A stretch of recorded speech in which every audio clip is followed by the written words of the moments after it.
शेख रशीद साहब के इंतकाल से पहले एक दो रोज पहले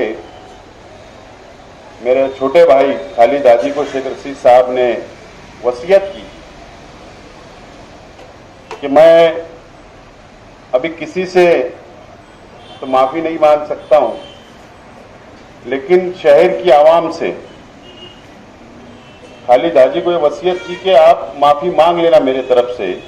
अगर जाने अनजाने में शहर की आवाम का मेरे वजह से बोले कोई दिल दुखा होगा तो अल्लाह वास्ते मुझे माफ़ कर देना।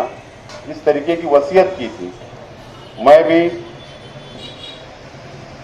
आप लोगों से अपील करता हूं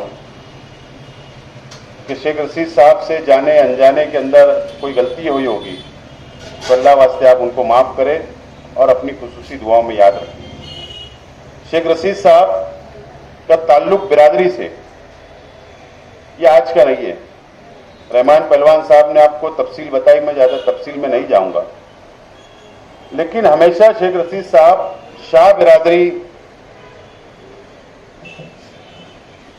कि कोई भी मसाइल हो, बिरादरी के सर्टिफिकेट का मसला हो या और कोई भी मसला हो, हमेशा साना बसाना आप लोगों के साथ खड़े रहे। और ये ऐतिहासिक तारीखी बात है कि जब विजय एंटी का सर्टिफिकेट शाह बिरादरी को बंद हो गया था तो उस वक्त विलासराव देशमुख साहब की हुकूमत पे अविश्वास आ गया था और हुकूमत गिरने वाली थी और सभी एमएलए बेंगलोर के अंदर जमा कर दिए गए थे। और उसी गहमा गहमी में उसी वक्त विलासराव देशमुख साहब ने वर्षा बंगले के ऊपर जाते जाते फाइल के ऊपर सिग्नेचर की और जीआर निकला। और जीआर निकलने के बाद शाह बिरादरी के हजारों नौजवान, हजारों हमारी बेटियां, हमारे भाई नौजवानों को उसका फायदा मिला। लेकिन वक्त बदला, सरकारें बदली और हमारा जो विजय एंटी का जो फायदा हम लोगों को मिला करता था आज वो बंद हो गया है। इसके ऊपर लंबी लड़ाई है, लंबी लड़ाई चल रही है, उसके ऊपर मुझे ज्यादा कुछ बोलना नहीं है।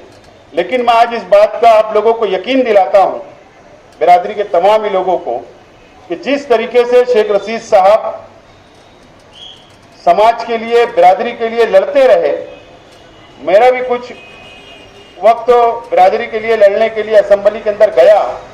मैं आप लोगों को यकीन दिलाता हूं कि आइंदा भी अगर बिरादरी को हम लोगों की, मेरे परिवार की, मेरी पार्टी की अगर जरूरत महसूस होगी तो इंशाअल्लाह मुझे आवाज देना, जरूर बिरादरी के लिए दोबारा हम लोग खड़े रहेंगे और शेख रशीद साहब के कामों को हम लोग आगे बढ़ाने की पूरी कोशिश करेंगे। इतना ही बोलते हुए